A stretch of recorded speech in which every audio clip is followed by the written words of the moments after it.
Mr. Mercer, your daughter's little gathering violates our bylaws, Claudia Bellamy sneered, arms folded as she blocked my driveway like she owned it. Claudia, vice president of our HOA board, didn't just speak with authority. She dripped with it, her tone smug, her words sharp as if daring me to challenge her. Consider this your final warning. Next time, we'll pursue a lien on your property. I let the silence hang for a second, the air heavy with the weight of her arrogance. Then I leaned closer, meeting her eyes. Funny thing, Claudia, I said quietly. The bylaw you're quoting, I already pulled the revision history. It doesn't exist.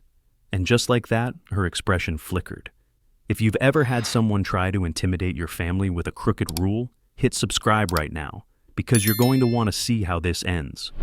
My name's David Mercer, I said evenly. I'm not just another homeowner. I spent 15 years as a police detective before I became a licensed private investigator. I know exactly what evidence looks like in court, and I know when someone's bluffing with authority they don't have. I could feel my pulse slow down, not speed up. That was always the way for me when the stakes rose. I wasn't just standing there for myself. I was standing for Emily, my teenage daughter, whose laughter I'd just heard drifting out from the backyard, the same laughter I'd fought to protect after losing my wife. The bench at the playground, the one where my wife had carved Emily's initials, wasn't just a seat in the sun. It was our family's anchor, a promise that this neighborhood was supposed to be safe for her. And Claudia had just turned it into a battlefield. The smell of freshly cut grass mixed with the sharp chemical tang from the pool across the street. Claudia's perfume hung in the air like an invisible wall, suffocating and sour. Every sound, the hum of cicadas, the faint squeak of kids on swings at the park, pressed harder against me, reminding me how fragile normal life was when someone like her decided to weaponize power. Her threat wasn't about property lines or bylaws. It was about control, about isolating Emily, making her feel watched and unsafe in the very place that was supposed to hold her mother's memory. That was why I couldn't just laugh it off. That was why my chest tightened every time I saw Claudia's shadow stretch across our street. This wasn't about a citation. It was about my daughter's right to grow up without fear. And for Claudia Bellamy, HOA vice president, that made it personal. Claudia's shadow finally slipped away from my driveway, but the damage lingered like smoke after a fire. Emily's laughter had gone quiet, and when I stepped into the backyard, I saw her sitting stiff on the porch swing, arms wrapped around herself. The friends she'd invited for a study group were gone, scattered like spooked birds. That was Claudia's true weapon: silence, isolation, fear. I crouched beside Emily, the porch boards warm beneath my knees. "She won't stop," Emily whispered, eyes darting toward the fence as if Claudia might materialize again. "Dad, she followed me after school yesterday. She parked by the playground, just sat there." The words hit me harder than any fine or threat could. The bench, the carved initials, the place that was supposed to be ours, turned into a hunting ground. My jaw clenched so tight it hurt, but I forced my voice calm. "That's why I've been running cameras, Em. You're not alone in this." The surveillance equipment was my quiet answer to Claudia's power plays. When I left the police force, I didn't leave behind my skills or my gear. I installed cameras at key sightlines around the neighborhood, hidden in plain sight. A corner-mounted lens watched the pool entrance. A disguised pinhole camera faced the clubhouse lot. Another overlooked the playground, its view locked onto that bench. I hadn't told anyone, not even Emily, the full extent of what I'd set up. But after her words, I knew secrecy wasn't protection anymore. We walked together to the garage, the sun dipping low and staining the pavement orange. I pulled back the tarp covering my old workstation. The monitors hummed to life, their glow throwing hard shadows against the concrete. On screen, I flipped through feeds. Claudia's car appeared again and again, lingering by the clubhouse, idling near the pool gate, headlights washing across the playground at night. Emily's breath caught. She really has been following me. The footage wasn't just paranoia confirmed, it was evidence. Evidence that would matter when this battle reached a courtroom. Phase A of my plan wasn't about confronting Claudia head-on with fists or shouting matches. That was her arena. Mine was building an unshakable case that even a judge couldn't ignore. Still, gathering proof didn't ease the weight pressing into my chest. Every angle of Claudia's car on those feeds felt like a hand around my daughter's throat. I shut off the monitors and turned to Emily. This isn't your fault. None of it. And it ends with me. That night, I couldn't sleep. The house was too quiet, every creak in the rafters an accusation. I paced the hallway, listening to the muffled hum of the neighborhood. Somewhere beyond our fence line, Claudia was probably drafting her next violation letter, sharpening her next weapon of control. But the evidence I'd begun compiling was sharper. The next morning, I chose a new battleground, the community pool. It was the crown jewel of the neighborhood, the place the HOA flaunted in glossy brochures. If Claudia wanted to parade her authority, she'd be there. And so would I. I spotted her at the pool deck, clipboard in hand, barking instructions at a lifeguard about unsanctioned use of pool toys. Parents nearby shifted uncomfortably, eyes averted, but no one spoke up. That was the power of intimidation. Make everyone believe resistance is futile. I walked up, the concrete warm beneath my shoes, chlorine sharp in the air. Claudia's eyes narrowed when she saw me. "Mr. Mercer," she said coldly, "this facility is reserved for residents who respect community standards. Perhaps you should review the handbook." I didn't argue. I simply pulled my phone from my pocket, thumb hovering over the screen. "Claudia, I think the judge will be more interested in your late-night visits to the playground than in my handbook." Her composure cracked for the first time, a tiny fissure in the mask. She turned sharply on her heel, striding away, muttering about baseless accusations. But her retreat didn't erase what I saw, the momentary flash of panic. That flash told me my strategy was working. The cameras weren't just eyes on my neighborhood. They were leverage. And leverage, used in the right place at the right time, was what would bring outside authority crashing down on Claudia Bellamy's empire of intimidation. Claudia's retreat from the pool deck left a ripple in the air, but I knew fear doesn't vanish, it festers, turning into something sharper. As I walked back toward the clubhouse, I noticed Terrell Gaines leaning against the shaded wall near the vending machines. His uniform shirt clung to him in the heat, one hand resting near his radio, the other tugging at the brim of his cap. He'd been watching the exchange, but the way his eyes slid away when I caught them told me more than words ever could. Terrell had always been polite in passing, a nod at the gatehouse, a muttered morning when he drove by on patrol. But now his shoulders were tight, his jaw working like he was grinding down words he couldn't let out. He shifted his weight from foot to foot, one boot scuffing the concrete, the small gestures of a man wrestling with loyalty and conscience. I stopped a few feet from him. "You saw her," I said quietly. "No accusation, just fact." Terrell's gaze flicked to mine, then away, settling on the pool water rippling with reflected sunlight. His fingers tapped nervously against his radio, an unconscious rhythm. He opened his mouth, closed it, then finally muttered, "It's not my business." But his body betrayed him. His arms crossed too quickly, his stance too defensive. He wasn't just brushing me off, he was protecting himself from the weight of what he knew. I took a slow breath, the smell of chlorine stinging my nose. "Terrell, it becomes your business when a teenage girl is followed home, when someone with power uses it to trap her. You can't unsee that." His head dropped slightly, the cap's brim shadowing his eyes. Silence stretched between us, broken only by the splashing of kids at the far end of the pool. He shifted again, arms uncrossing, hands on his hips now, as if even his own body couldn't decide where to land. "Claudia signs my checks," he said finally, voice low. "You think I can just, go against the board? They'll drop me in a second. I've got 2 kids, man, rent, bills. You think the county's gonna back me if I cross her?"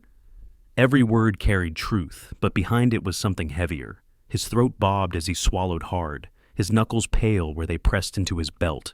The fear wasn't just of losing a job, it was of stepping into the line of fire I already occupied.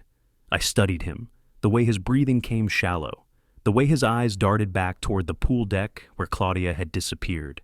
He wanted to speak, he wanted to act, but fear welded his jaw shut. "Terrell," I said softly, "I don't need you to burn every bridge. I just need you to stand where the truth already is. You saw her follow Emily. You saw her parked at the playground at midnight. Those aren't bylaws. That's predation." His lips parted, a protest forming, but then he froze. His gaze locked on something only he could see, memories flashing behind his eyes. His hand went to the back of his neck, rubbing hard, his chest rising and falling with uneven breaths. That was the look of a man replaying something he couldn't ignore. At last he shook his head, as if trying to fling the thoughts away, but his voice came rough and conflicted. "You don't get it. If I say what I saw, I'm finished here. But if I don't—" He trailed off, staring down at the ground, boot grinding into the concrete until small dust puffs rose.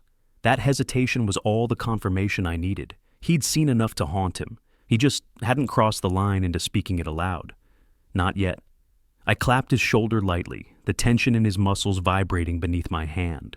"I'm not asking you today, but remember this. When the tape rolls in front of a judge, silence won't protect you. Truth has a way of dragging people into the light, whether they're ready or not." His eyes lifted, meeting mine for just a heartbeat before sliding away again. That flicker told me he already knew the day was coming, when he'd have to choose. And when that day arrived, his body wouldn't let him lie. Terrell's gaze slipping away stayed with me long after I left the pool deck. That flicker of conscience was more powerful than any denial he could give. He knew. He'd seen it. But fear kept his voice locked tight. I didn't blame him. Claudia Bellamy's grip on this neighborhood was like barbed wire. Even people who hated her clung to silence because it felt safer than bleeding. That night, I drove past the playground where my wife had carved Emily's initials into that wooden bench. The moonlight lit it silver, the air humming with cicadas. But what should have been peaceful was spoiled by the sense of eyes on me. Claudia's black SUV wasn't there, but the memory of it was. The bench wasn't just wood. It was the line in the sand I'd chosen long ago. Emily's childhood would not be stolen. Not by grief, not by fear, and certainly not by a power-drunk HOA official. The next morning, I chose a new front.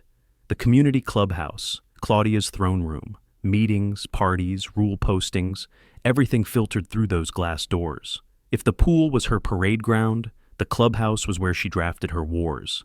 And if I wanted to tighten the noose of evidence, I needed eyes there too. I arrived mid-afternoon, when foot traffic was light. The building smelled faintly of coffee and chlorine, the echoes of children's voices bouncing faintly off high ceilings. I walked the perimeter first, casual, like any homeowner checking the notice boards. But every glance counted. I noted sightlines, blind corners, and the placement of existing security cameras. Cameras that, conveniently, pointed everywhere, except toward where HOA board members held their private discussions. Inside, the air was cool, heavy with the scent of industrial cleaner. Flyers lined the corkboard, upcoming bake sales, pool schedules, Claudia's typed reminders about yard standards. I lingered near the bulletin, pretending to read, while really watching through the reflection in the glass frame. 2 board members shuffled out of the meeting room, laughing at some private joke, and behind them, I caught Claudia's voice, sharp and clipped, though I couldn't make out the words. I pulled out my phone, snapped a quick shot of the posted rules, my cover, but my mind was elsewhere. If Claudia was escalating her harassment to following Emily, it wouldn't stop there. The clubhouse was where she coordinated her power plays. That meant it was also the perfect place to plant leverage. Later that evening, once the sun dropped, I returned. I wasn't breaking in. I didn't need to. Residents had fobs for access, and I had mine. The lobby lights buzzed faintly overhead, throwing shadows across polished tile. My pulse stayed steady, focused. This wasn't about sneaking around for thrills. It was about laying the groundwork for the day Claudia tried to twist her story in front of a judge. At the far end of the hall, near the back exit, I placed a discreet camera, angled low to capture comings and goings without drawing attention. Another, disguised as a motion detector, I fixed near the meeting room door. It was careful work, precise, nothing that would trigger suspicion during casual walkthroughs. I wasn't after gossip. I was after patterns, who she met with, when, how often she bent rules behind closed doors. As I finished, footsteps echoed faintly. My chest tightened, but I kept calm. It was Terrell. He froze when he saw me, his flashlight beam catching me in its halo. His posture was tense, arms stiff at his sides. For a moment, neither of us spoke. Then he let the light dip slightly, his lips pressing into a thin line. "You're not supposed to—" He trailed off, the words collapsing under their own. "Wait." His eyes flicked to the new device, then back to me. I didn't lie. "I'm making sure my daughter doesn't end up a headline, Terrell. You think Claudia's the kind of woman who stops when people play nice?" His throat worked. His flashlight hand trembled just slightly before he turned it off. In the dim glow of the lobby, his expression looked carved from conflict. He shook his head once, but didn't call me out. He just walked past, shoulders heavy, disappearing into the night. That was the closest thing to permission I'd get from him, and it was enough. By the time I left the clubhouse, the cameras were live. My evidence net had widened, threads pulling tighter around Claudia Bellamy. She still thought she held the reins of power, but every move she made from this point forward would be captured, cataloged, ready for the day I laid it before a judge. The cameras inside the clubhouse gave me leverage, but leverage is only power if you know how to use it.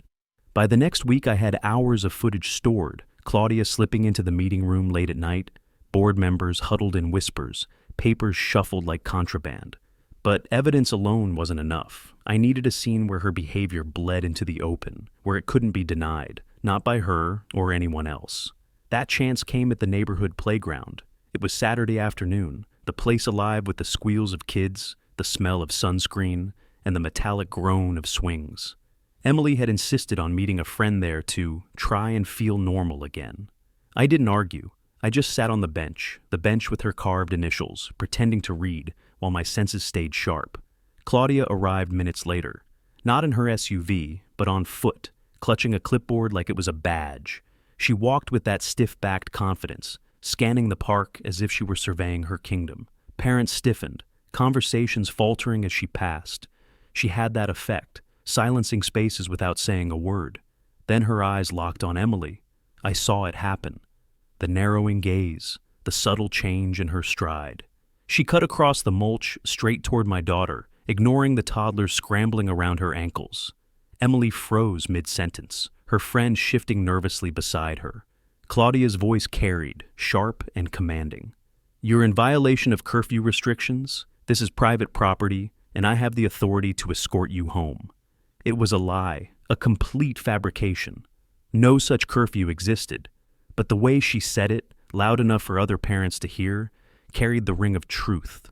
That was her weapon. Sound authoritative, and people fold. I stood before she could touch Emily. "Claudia," I said evenly, every muscle tight but controlled. "Step away from my daughter." Her head snapped toward me, eyes glinting. "David, you're setting a terrible example. This girl has been disruptive. She's a child," I cut in. "And you have no authority here." Gasps and murmurs rippled from nearby parents. Phones came out, some recording, some pretending not to. Claudia noticed too.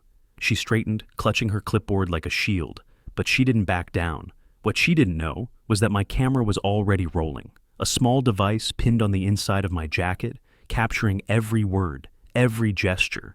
This wasn't just a confrontation. It was evidence unfolding in real time.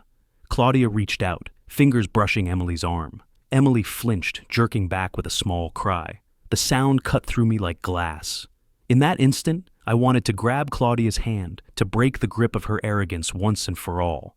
But instead, I stepped between them, my voice loud enough to carry. "You put one more hand on her," I said, "and this stops being an HOA issue. It becomes criminal." Claudia's face went pale, then flushed crimson. She sputtered, words tumbling out in a mess of bluster. "You think a judge will side with you? You think anyone will believe?" I tapped the inside of my jacket, just enough for her eyes to catch the glint of the lens. "I don't need them to believe me," I said. "I've got it all." Her mouth opened, then closed. For the first time, she seemed to register the audience around us, parents staring, phones recording, whispers spreading like fire. Her clipboard lowered slightly, the false authority bleeding away as reality closed in. She turned sharply and stormed off, heels crunching over the gravel path, muttering about ungrateful residents. I sank onto the bench beside Emily, pulling her close as she trembled. The initials carved into the wood pressed against my palm like a vow renewed. This wasn't just about surviving another attack. It was about reclaiming the one place that was supposed to be untouchable. Later that night, I reviewed the footage. Claudia's voice rang crystal clear, her hand reaching for Emily, frozen in perfect clarity. My pulse steadied as I watched it again. This was the weapon I'd been waiting for. Not a shouted accusation, but proof.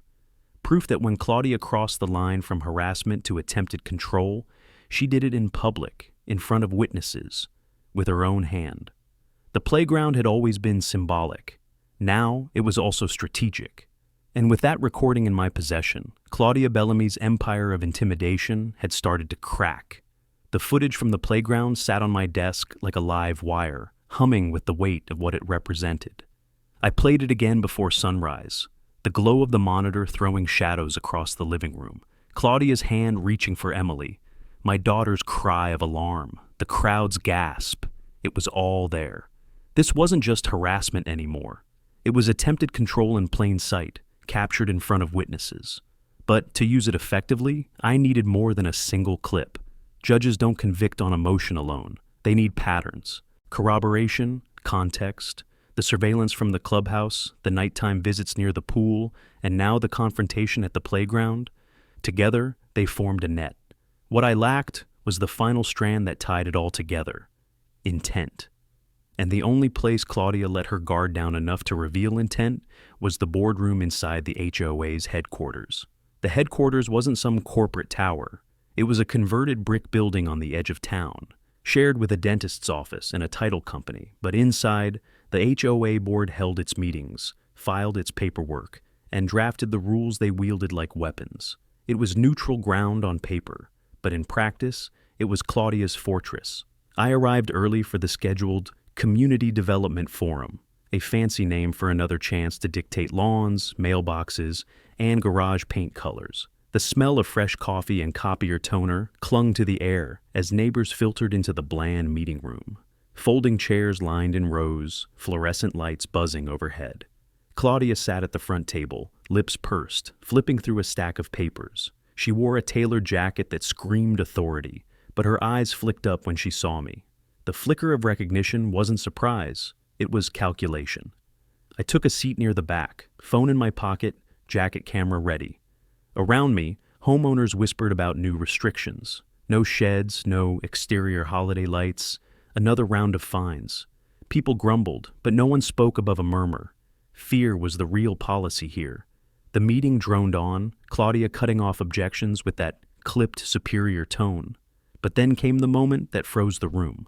A mother stood up, nervously clutching a form, and asked why her teenage son had been threatened with fines for loitering by the clubhouse. Claudia's answer was sharp. Minors who gather without adult supervision will be treated as trespassers. That includes Mercer's daughter. The words hung heavy in the fluorescent air, my fists clenched under the table. This wasn't about rules. It was about branding Emily as an outsider, an intruder in her own neighborhood. Claudia was laying groundwork for the story she wanted to tell, that my daughter didn't belong. I didn't move, not yet. I just let my camera catch every syllable, every icy glance she tossed toward the crowd. Around me, heads turned, whispers surged. Some parents frowned, others shifted uncomfortably, but still, no one stood up to her. When the meeting ended, neighbors filed out quickly, avoiding Claudia's gaze. I lingered near the bulletin board, flipping through posted notices, waiting. Sure enough, she cornered two board members in the hallway, lowering her voice, but not low enough. "If we press the trespassing angle," she said, tapping the papers against her arm, "we can push Mercer into a violation cascade. Enough liens, and the sheriff will have no choice but to act. His daughter's behavior will make eviction easier to justify." My blood iced over. There it was, her intent, spoken without shame, confident that no one would dare challenge her. I didn't interrupt. I didn't need to. The device in my jacket hummed softly, recording every word. Claudia thought she was planning in shadows, but every shadow in this community belonged to my lens now. As I stepped out into the evening air, the weight of the recording settled over me like armor. The sun was sinking, throwing long golden rays across the parking lot. Parents buckled kids into minivans, chatting softly, unaware that inside those walls, their board was plotting to weaponize children against families. That walk across the cracked pavement was steady, deliberate.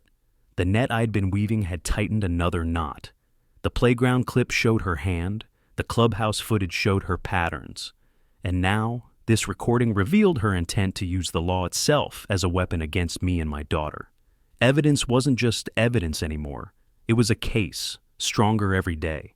And when the moment came to play it in front of a judge, Claudia Bellamy wouldn't just face me. She'd face the truth, caught in her own words. The night after the board meeting, I sat at my desk replaying Claudia's words over and over. Her voice was sharp, deliberate, dripping with certainty as she laid out her plan to twist the law against me. Each replay hardened my resolve, but it also deepened the pit in my stomach. She wasn't bluffing. She meant to drag Emily into the spotlight and brand her as the problem child of the neighborhood. That wasn't just abuse of power, it was character assassination. I saved the clip into the evidence folder and leaned back, rubbing my temples. That's when my phone buzzed. The number was familiar but unexpected. Terrell Gaines. For a moment I just stared, debating whether to answer. The conflicted silence he'd left me with at the clubhouse still lingered, and part of me wondered if this call was a warning. Maybe Claudia had pushed him to intimidate me into silence. But I answered anyway.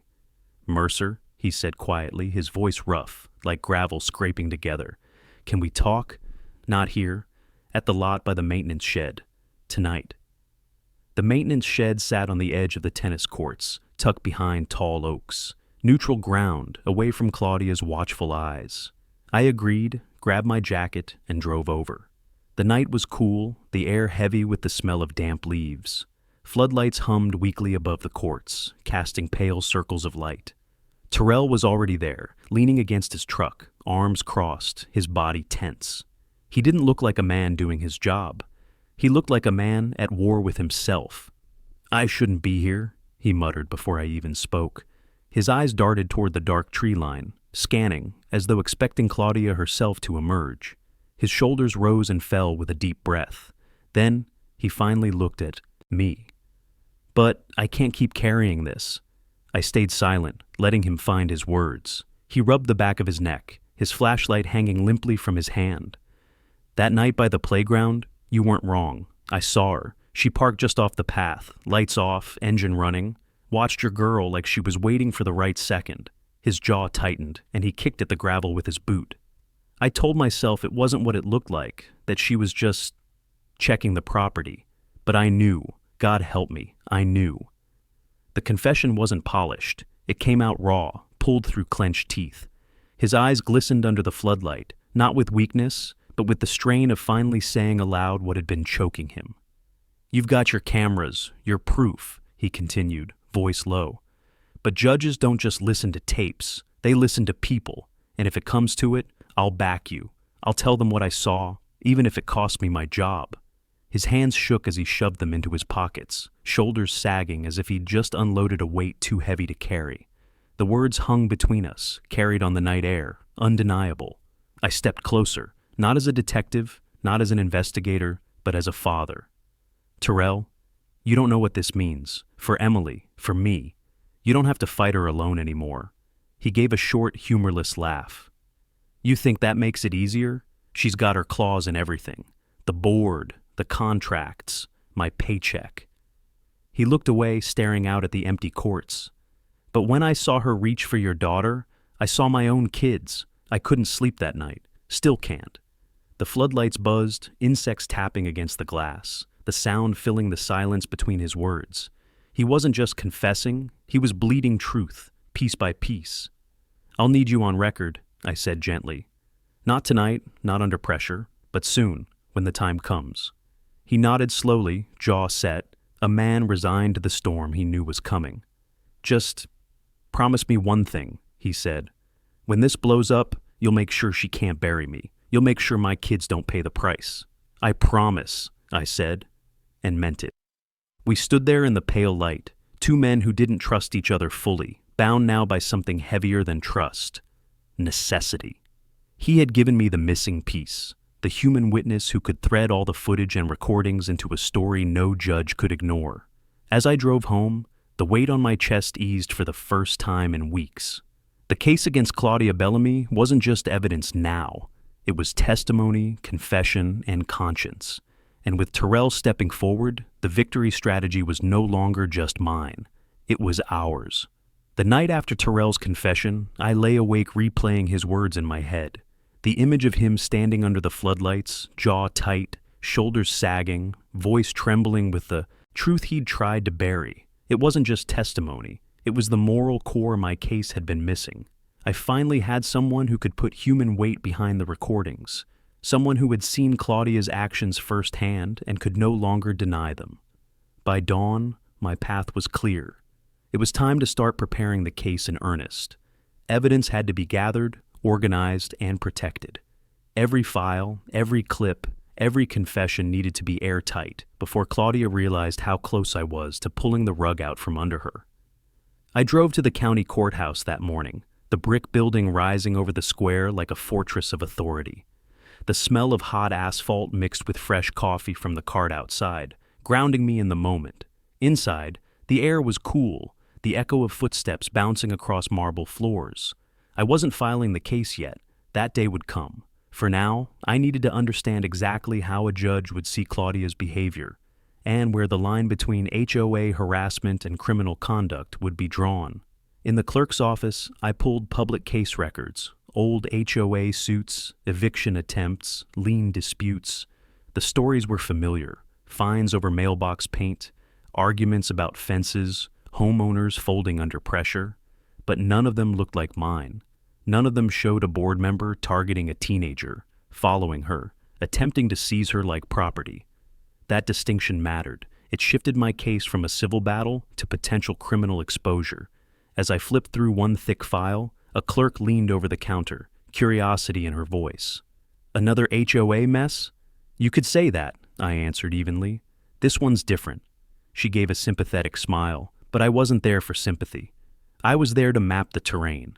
By the time I left, my briefcase was heavier with notes, statutes, and references that would frame Claudia's conduct not as petty board politics, but as attempted abduction under state law. That evening, I spread the files across my dining room table. The glow of the overhead light cast shadows across stacks of papers, monitors humming with paused footage. Emily hovered in the doorway, arms folded, her eyes cautious. "Dad," she said softly, "are we really going to court? Like, actually court?" I looked up, meeting her gaze. Her face was pale, her voice tinged with fear. I wanted to shield her from all of it, but honesty was the only thing that would keep her steady. "Yes," I said. "And when we do, Claudia won't be able to touch you again. This isn't about rules anymore. It's about safety. About us." She walked in slowly, tracing her fingers along the edge of the table. "It feels like she already stole something. I can't even sit on the bench without looking over my shoulder." Her words hit harder than Claudia's threats ever could. The bench wasn't just wood. It was my wife's memory, Emily's anchor, and Claudia had poisoned it. That was the real theft: safety, peace, childhood. I stood and wrapped an arm around her shoulders. "We'll take it back," I promised. The next step was to secure Terrell's cooperation in writing. His verbal confession mattered, but once Claudia realized he was wavering, she'd push him hard to retract. I arranged to meet him again, this time at a diner just outside the neighborhood, where Claudia's eyes wouldn't reach. The diner smelled of frying bacon and old coffee, the low murmur of conversations blending with the clink of silverware. Terrell slid into the booth across from me, his uniform jacket draped over the seat, sweat beading on his forehead. "You sure about this?" I asked, sliding a prepared affidavit across the table. His hands hovered over it, fingers twitching, then finally rested on the page. He didn't look at me. He looked at the window, at the world outside. "I'm sure about what I saw," he muttered, "and I'm sure I can't keep lying to myself." He picked up the pen. His hand shook as he signed. When he pushed the paper back to me, his eyes met mine, steady this time. "You've got it in writing now. Just don't let her bury me." I folded the affidavit carefully, sliding it into my briefcase alongside the footage. Piece by piece, the case was becoming unbreakable. Claudia still strutted through the neighborhood with her clipboard and threats. But what she didn't know was that every step she took was leading her closer to the day she'd sit in a courtroom and I'd hit play. The affidavit sat in my briefcase like a sealed promise. Between Terrell's written statement and the footage I'd gathered, Claudia's net of intimidation was unraveling. But evidence doesn't win cases by itself. It has to be presented in the right place, at the right time, under the weight of authority. That meant the next battlefield wasn't the playground or the clubhouse. It was the sheriff's office. I drove there the next morning, the small county building rising out of a strip of brick storefronts and faded signage. A flag snapped in the breeze above the entrance. The air smelled faintly of cut grass and exhaust from the nearby road. Inside, The lobby was cool and quiet, fluorescent lights buzzing overhead, the faint chatter of dispatchers drifting from behind a glass partition. Sheriff Daniels was a broad-shouldered man in his 50s, silver hair cropped close, lines etched deep from years of squaring off with the county's problems.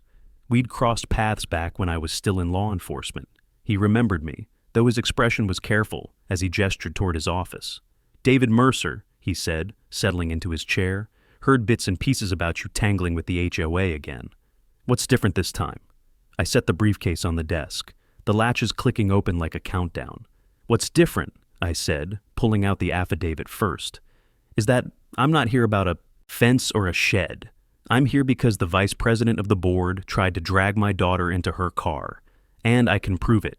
His brow furrowed as he read Terrell's statement, lips moving slightly with the words. When he finished, I slid over my phone, cued to the playground footage. Claudia's voice filled the room, sharp and commanding, the recording catching every syllable as she reached for Emily. Daniel's jaw tightened, his hand shifting to rub the stubble along his chin. "That's not HOA business," he muttered finally. "That's criminal territory." Exactly the words I'd been waiting to hear. I leaned forward. She's been using her position to harass, isolate, and intimidate families. She's followed my daughter, targeted her, and now she's planning to use fabricated violations to force us into liens and eviction. She told the board herself she wants Emily branded as a trespasser. I've got that on tape too. For a long moment, the only sound was the ticking of the wall clock. Daniels finally exhaled, slow and heavy. "You've built yourself quite the file here, Mercer." I nodded. "And when this reaches court, I'll play it live. But I want this office aware before it explodes. Because when it does, it won't just be about my daughter. It'll be about every family she's strong-armed." Daniel sat back, hands clasped in front of him. His eyes softened for just a moment, the hardened edge giving way to something more human. "You're right to bring it here, but you also know how messy this gets. HOA boards aren't used to being called out in criminal court." "Then it's about time they learned," I said. He gave a short nod, then gathered the papers into a neat stack. "I'll assign a deputy to review and start a report. But Mercer, be careful. You've cornered her. People get dangerous when they're cornered." I left the office with a copy of the intake report, the paper warm in my hands from the copier. Outside, the sun was climbing higher, the parking lot shimmering with heat. For the first time in weeks, I felt the balance shifting. This wasn't just my private war anymore. It was on the radar of law enforcement. The outside authority I'd been building toward was finally stepping into the frame. That night, Emily and I walked to the playground. She hesitated at the bench, her hand trailing across the carved initials. "Do you really think it's almost over?" she asked. I sat beside her, the wood cool against my palm. "Not yet," I admitted. "But we're close. The sheriff has the file now. Next time Claudia tries something, it won't just be me she's facing. It'll be the law." Emily leaned against me, her small weight grounding me more than anything else could. The cicadas sang in the trees, the swing chains creaked in the breeze, and for the first time, the bench felt less like a battlefield and more like what it was meant to be, a place of memory and safety. The storm wasn't over, but I finally had the shield to weather it. Emily's head rested against my shoulder as the cicadas droned, but my eyes never stopped scanning the tree line. Sheriff Daniels had the file now, and that gave me confidence. But confidence wasn't the same as safety. Claudia Bellamy didn't strike me as someone who backed down just because the law was circling. If anything, she would dig in harder, clawing for control. By the next week, my prediction proved right. The HOA scheduled a special hearing at the community center gymnasium, a cavernous room that usually hosted basketball games and birthday parties. This time, folding chairs were lined up in rows beneath the buzzing lights, the faint scent of floor polish mixing with the tang of sweat from the earlier rec league. A large banner reading Community Standards Forum hung crookedly across the wall. I walked in with Emily at my side, my briefcase in hand. Neighbors filled the seats, whispering, shifting, their faces drawn with unease. They'd heard the rumors. Claudia was planning to brand Emily as a chronic violator, to justify escalating fines into a lien. This wasn't just another meeting. This was a public ambush. Claudia stood at the front with her clipboard, flanked by two board members who looked more like bodyguards than volunteers. Her voice rang sharp as the meeting opened. "We're here tonight to address ongoing issues of noncompliance that threaten the harmony of our community. Chief among them, Mr. Mercer's household. Gasps rippled through the crowd. Emily stiffened beside me. My hand tightened on her shoulder. Claudia's eyes glittered as she scanned the room, feeding off the tension. She clicked her pen and began listing supposed violations. Unauthorized gatherings, curfew infractions, public disruptions. Each claim landed heavy, each word twisting the knife deeper. She gestured toward Emily, her voice rising. We cannot tolerate repeated lawlessness from a minor who refuses to abide by community standards. If this behavior continues, we'll be forced to escalate to legal remedies, including liens and potential eviction. The gym fell into stunned silence. All eyes turned toward us. Emily shrank into her chair, her face pale. But I rose slowly, steady, my pulse controlled. Claudia, I said, my voice carrying across the room. You've made your accusations. Now let's show the truth. I set my briefcase on a folding table, snapping it open. From inside, I pulled a small portable projector. The hum filled the silence as I connected my phone. The gym wall lit up, and suddenly, Claudia's face appeared larger than life. Caught on my footage from the playground, reaching for Emily, her voice barking about curfews that didn't exist. Gasps erupted. A murmur surged through the crowd, neighbors twisting in their chairs to gape at the image on the wall. Claudia's composure cracked, her mouth opening, and closing like a fish pulled from water. But I wasn't finished. I tapped again, and the recording from the board meeting played. Claudia's voice spilled across the gym speakers. If we press the trespassing angle, we can push Mercer into a violation cascade, eviction easier to justify.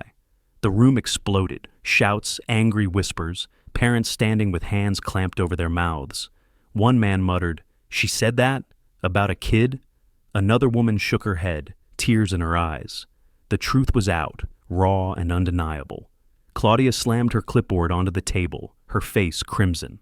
"This is taken out of context. These are private board discussions." "Not anymore," I cut in. "Not when they involve targeting children. Not when they involve twisting the law to destroy families."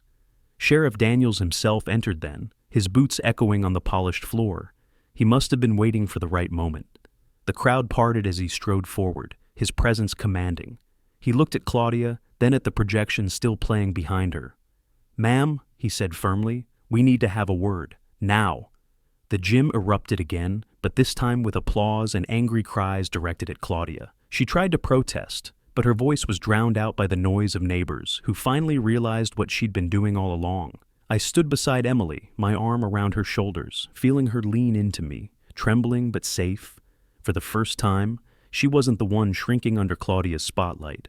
Claudia was. The gymnasium, once just a place for games, had become the stage where her empire began to collapse. And I knew the real confrontation was only just beginning.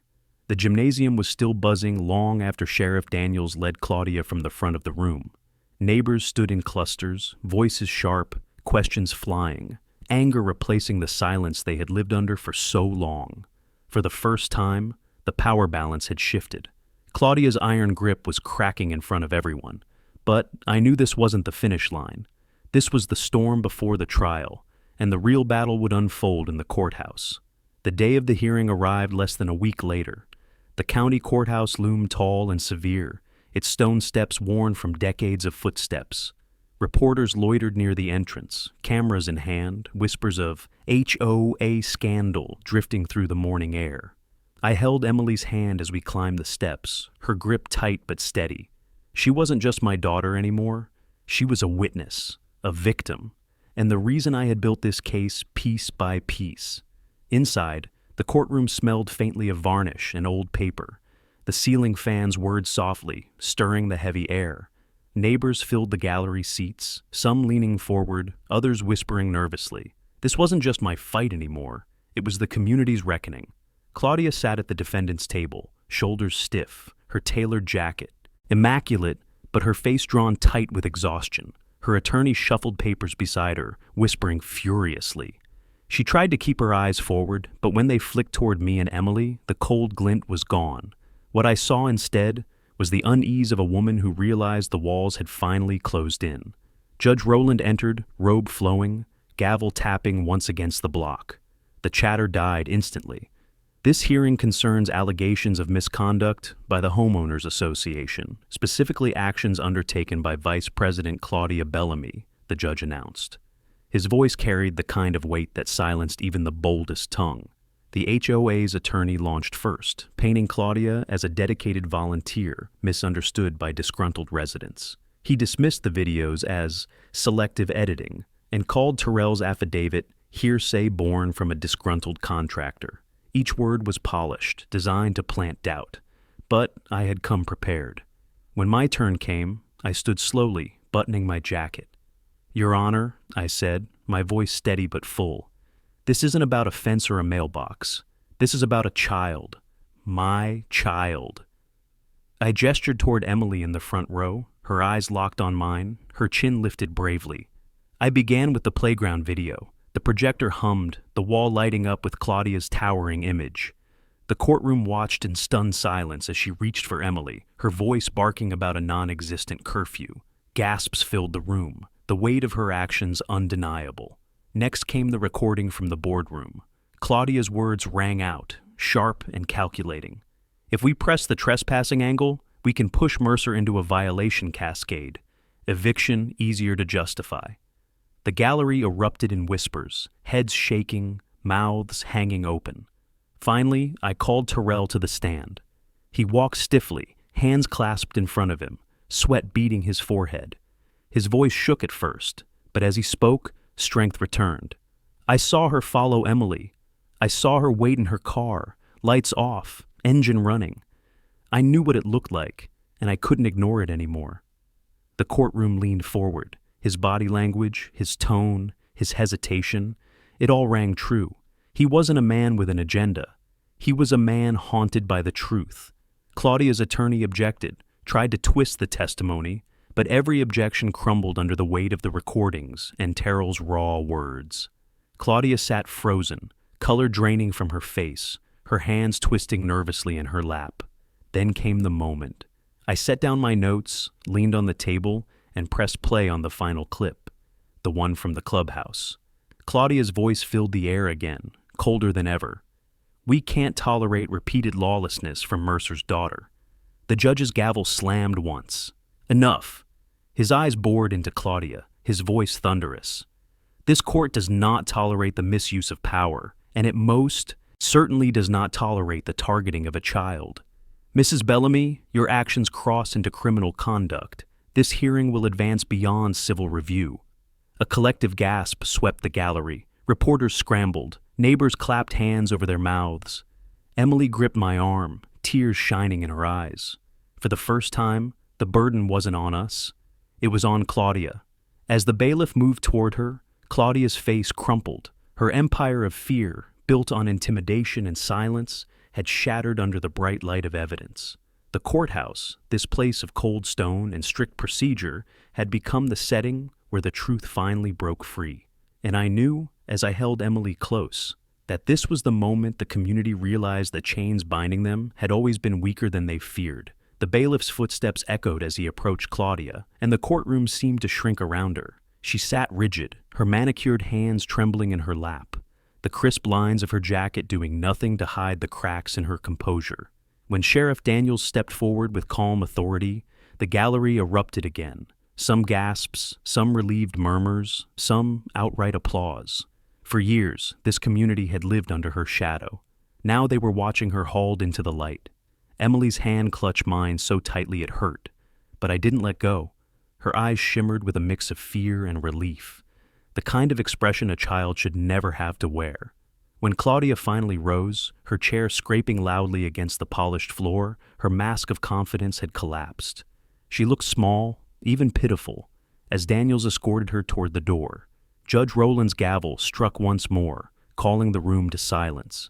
"This matter will advance to criminal proceedings. In the meantime, the board of the Lakeside Grove Homeowners Association is suspended, pending county review and the appointment of an interim oversight committee." His voice was final, the kind of voice that carried beyond the walls of the courthouse. The board members who had once stood behind Claudia exchanged nervous glances, the color draining from their faces. Without her shield, they looked exposed, brittle, like dominoes waiting to topple. Around me, neighbors whispered with urgency, their fear transforming into anger and then into something else, resolve. As the gavel fell for the last time, I pulled Emily close and guided her through the crowded gallery. People reached out, clasping my arm, murmuring thanks, their voices shaking. You did it, David. We couldn't have stood up to her without you. Your daughter's safe because of you. Outside, the courthouse steps were flooded with light. The sky had cleared after a morning drizzle, the sun blazing down as if to mark the end of a storm. Reporters swarmed forward, microphones outstretched, their questions tumbling over one another. Did you anticipate this outcome? How do you feel about Bellamy's arrest? What's next for your family? I shielded Emily with my arm and kept walking. This wasn't about headlines. It was about getting my daughter home. Back at the neighborhood, the symbolic places I'd once walked with tension in my chest felt different. The clubhouse, the pool, even the playground bench, everywhere Claudia had tried to twist into weapons now felt like they'd been reclaimed. That bench, with Emily's carved initials, no longer looked like a target. It looked like what it was always meant to be, a piece of memory, a promise of safety. Later that evening, neighbors gathered unprompted in front of the clubhouse.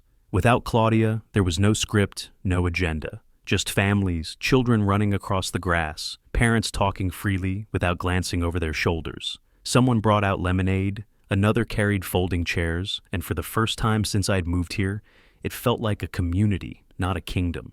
Terrell was there too, standing a little apart, his arms folded, still wary. But when our eyes met, he gave me a nod. Not of friendship, not yet, but of solidarity. His choice to step forward had cost him, but it had also freed him. I walked over, shook his hand, and said, "You did the right thing." His grip was firm, his eyes steady, and I knew he believed it now. That night, when Emily finally drifted off to sleep, I sat at the dining table with the quiet hum of the house around me. The evidence was still there, files, recordings, affidavits, but it no longer felt like a weapon I had to grip tightly. It felt like a shield I had finally set down.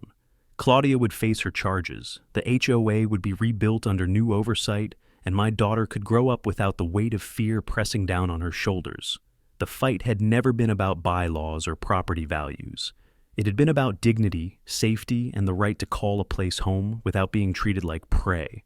And in the end, it wasn't just my family that won. It was every family that had been too afraid to speak.